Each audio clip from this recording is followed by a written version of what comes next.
যখন প্রধানমন্ত্রীও একটা শক্ত অনবস্থান নিল কি যে বাংলাদেশ কারো কাছে মাথা নোয়াবে না, কে কি বললো না বললো কিচ্ছু যায় আসে না। যখন বললেন যে আটলান্টিক পাড়ি দিয়ে আমেরিকা যাব না, যাক না যাক, কিন্তু তিনি যখন এই ধরনের বক্তব্য দিচ্ছেন, যুক্তরাষ্ট্র বুঝতে পারছে যে আওয়ামী লীগ সরকার बिगड़े আছে। अस्सलाम वालेकुम नाज़रीन, मैं हूं एहसान खान, मैं हूं अली मुर्तज़ा और आप देख रहे हैं हमारा यूट्यूब चैनल एहसान रिएक्शन विद एहसान। हम उम्मीद करते हैं आप जहां भी होंगे एंजॉय करते होंगे, मज़े में होंगे और फिट फाट होंगे।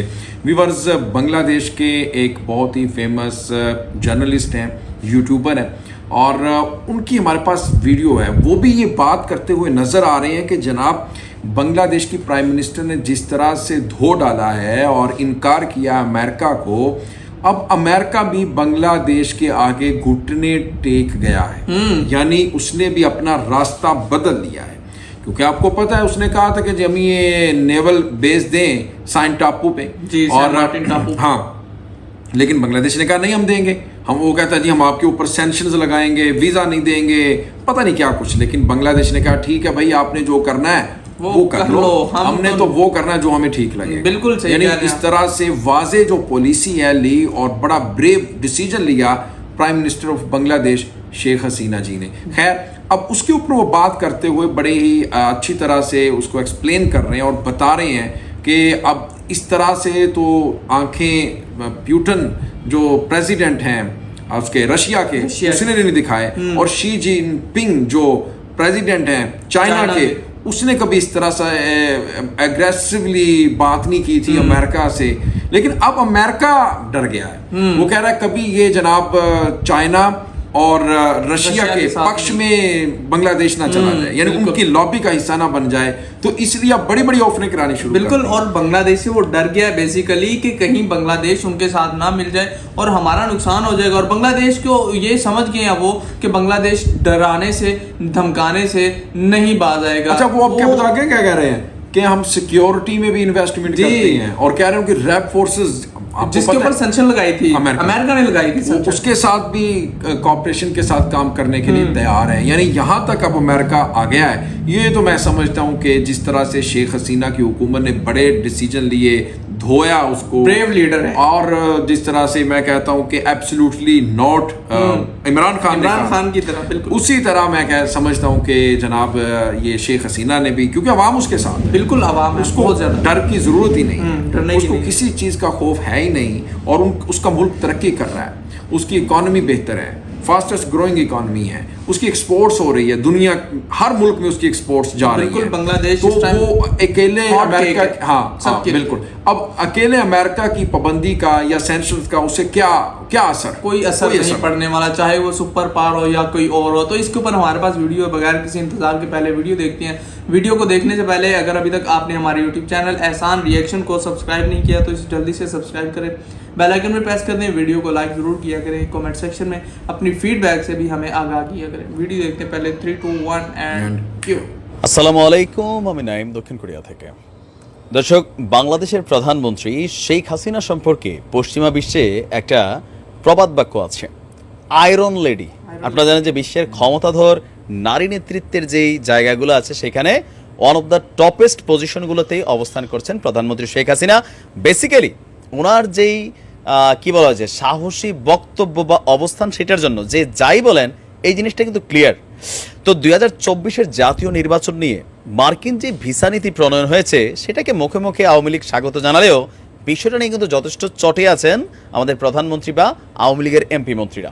তো গত কয়েকদিন নীরব থাকার পর হঠাৎ করেই গতকালকে আপনার মাননীয় প্রধানমন্ত্রী আরও একটা বক্তব্য দিয়েছেন, আর এর পাশাপাশি যুক্তরাষ্ট্র আবার আরও একটা প্রস্তাব নিয়ে আবার বাংলাদেশের কাছে আসছে। অনেকটা ঠেলার নাম বাবাজি বলে, ভাই আমেরিকার কি বাংলাদেশ ঠেলা দেয়? এই মুহূর্তে বিষয়টা এরকমই হয়ে আছে। নানান দিক থেকে বাংলাদেশকে টার্গেট আমেরিকার যে কোনোভাবেই চাওয়া দরকার, বাংলাদেশকে তারা তাদের পাল্লায় চায়। মানে আগের দিন তো আর নাই। এখন ঘটনা হচ্ছে যে বাংলাদেশের সাথে হঠাৎ করেই নিরাপত্তা, বাণিজ্য সহ বিভিন্ন ইস্যুতে সহযোগিতামূলক সম্পর্ক আরও বৃদ্ধি করতে চায়। যখন প্রধানমন্ত্রীও একটা শক্ত অনবস্থান নিল কি যে বাংলাদেশ কারো কাছে মাথা নোয়াবে না, কে কি বললো না বললো কিচ্ছু যায় আসে না। যখন বললেন যে আটলান্টিক পাড়ি দিয়ে আমেরিকা যাব না, যাক না যাক, কিন্তু তিনি যখন এই ধরনের বক্তব্য দিচ্ছেন অনেকটাই চটে আছেন। এর মাঝখানে আবার চীনারা বাংলাদেশের সাথে কিন্তু এই কয়েকদিন নানান ধরনের বক্তব্য দিয়া পাল্লাটা ভারী করার চেষ্টা করছে। তো এর মাঝখানেই যুক্তরাষ্ট্র বুঝতে পারছে যে আওয়ামী লীগ সরকার বিগ্রায়ে আছে। তো এই নিয়ে আপনার দেশটির মানে যুক্তরাষ্ট্রের পররাষ্ট্র মন্ত্রণালয়ের প্রধান মুখপাত্র বেদান্ত প্যাটেল এক ব্রিফিংয়ে এই বক্তব্য আবার দিয়েছেন। ওয়াশিংটনে মার্কিন পররাষ্ট্র মন্ত্রণালয়ের নিয়মিত ব্রিফিং অনুষ্ঠান হয়, সেখানে সাংবাদিকদের এক প্রশ্নের উত্তরে বাইডেন প্রশাসনের এই কর্মকর্তা বলেছেন, গত বছর আমরা দ্বিপাক্ষিক সম্পর্কের 50তম প্রতিষ্ঠা বার্ষিকী উদযাপন করেছি এবং 2023 সালে আমরা যুক্তরাষ্ট্র বাংলাদেশ সম্পর্ককে আরও গভীর ও উচ্চ পর্যায়ে নিয়ে যেতে চাই। নিরাপত্তা এবং দ্বিপাক্ষিক বাণিজ্যের ক্ষেত্রে বাংলাদেশের সাথে যুক্তরাষ্ট্রের সহযোগিতামূলক সম্পর্ক রয়েছে। আমরা এই সম্পর্ককে আরও এগিয়ে নিয়ে যেতে চাই এবং ব্যাপারটিকে মানে বাংলাদেশ ইস্যুটিকে যুক্তরাষ্ট্র বেশ গুরুত্ব দিচ্ছে। এর আগেও এই ব্যাপারে আপনাদের কয়েকজন সহকর্মী সাংবাদিকদের সঙ্গে এই ইস্যুতে আমি আলোচনা করেছি। জলবায়ু সহ বিভিন্ন খাতে বাংলাদেশের সাথে সহযোগিতা বৃদ্ধির প্রস্তাব আর বর্তমানে নিরাপত্তা সহযোগিতাকেও আপনার গুরুত্ব দিচ্ছে বলে জানিয়েছেন বেদান্ত প্যাটেল। আপনার এখানে আমরা যদি দেখি যে নির্বাচনকে ঘিরে যে ভিসা নীতির বিষয়টা, সেইখানে তাদের আবারও একই বক্তব্যে এই বিষয়টা আলোচনা উঠে আসছে। তো বলছে যে সুষ্ঠু নির্বাচনের বেলায় আমরা আমাদের এই নীতিতে অবস্থান করব, বাংলাদেশে সুষ্ঠু নির্বাচন হোক এমনটা যুক্তরাষ্ট্র ওই সিদ্ধান্তে আছে। এখন ওই সিদ্ধান্ত তো লড়ার সুযোগ নাই, এখন ওইটা যেহেতু এস্টাবলিশড করেই ফেলছে, এখন অন্য কিভাবে হালকা মলম টলম মাইরা সম্পর্কটাকে স্বাভাবিক রাখা যায়। কারণ যুক্তরাষ্ট্রের এই শক্ত নীতির পরপরই চীনাদের আনাগোনা বাংলাদেশে দেখেন বাইরে গেছে, উচ্চ পর্যায়ের প্রতিনিধি দল আসতেছে।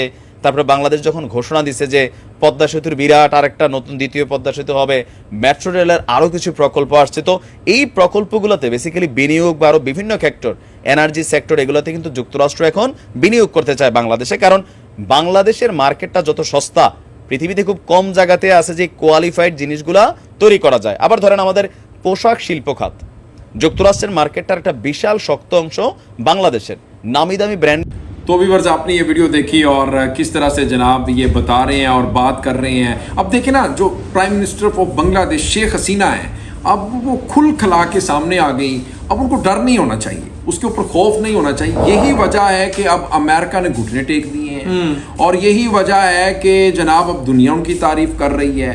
अब इससे पहले आपने देखा कि इंडिया जो जलता था, उसके सीने पे आग जलती थी और कभी भी वो उसके हक में बात नहीं करता था बांग्लादेश के, और लेकिन वो अब तारीफें कर रहा है। वो भी तारीफें करने पर मजबूर हो गया बांग्लादेश की। देखिए बांग्लादेश जब अपने आप को इतना ज्यादा स्टेबल कर चुका है कि बांग्लादेश की इकोनॉमी देखें, बांग्लादेश के रिजर्व देखें, बांग्लादेश की मिलिट्री देखें, बांग्लादेश के साथ हर कोई कोलैब करना चाहता है, हर सेक्टर में करना चाहता है। बांग्लादेश की खास तौर पर एक्सपोर्ट जो है वो बहुत ज्यादा इंप्रेसिव है सबके लिए। इसी वजह से हर कोई चाहता है कि हमारे जो है ताल्लुकात बांग्लादेश के साथ अच्छे हों। और अमेरिका जो आंखें दिखा रहा था वो भी फिर से आ गया वापस। अब बात बताऊं क्या है, पहले तो उसने डराया इनको कि चलें जिनको डराते हैं, अगर डर गए तो ठीक है, ना डरे तो जनाब फिर हम डर जाएंगे, हम देखो समाजत कर लेंगे। एक सुपर पावर है, नो डाउट, लेकिन वो भी तो देखो ना, वो दुनिया की फास्टेस्ट ग्रोइंग इकोनॉमी है। बिल्कुल, उसने अपनी मेहनत से उसने दुनिया को बताया है कि भाई मैं जीरो से हीरो हूँ, मैं जमीन से आसमान पर गया हूँ। बिल्कुल ऐसे। तो वो एक ऐसी बड़ी कौम है और उन्हें ले जाने वाला भी जो है वो मेन रोल जो है वो मेन कैरेक्टर जो है वो शेख हसीना है। हाँ। और शेख हसीना को वो धमकी लगा रहे हैं तो भाई कौन सुनने वाला है? कोई भी नहीं है। चाहे सामने सुपर पावर बड़ी इंटरेस्टिंग वीडियो थी यार। इजाजत लेते हैं अपने व्यूअर्स से। व्यूअर्स हमें इजाजत दीजिएगा, इंशाल्लाह नेक्स्ट वीडियो में मुलाकात होगी, तब तक के लिए अल्लाह हाफिज़।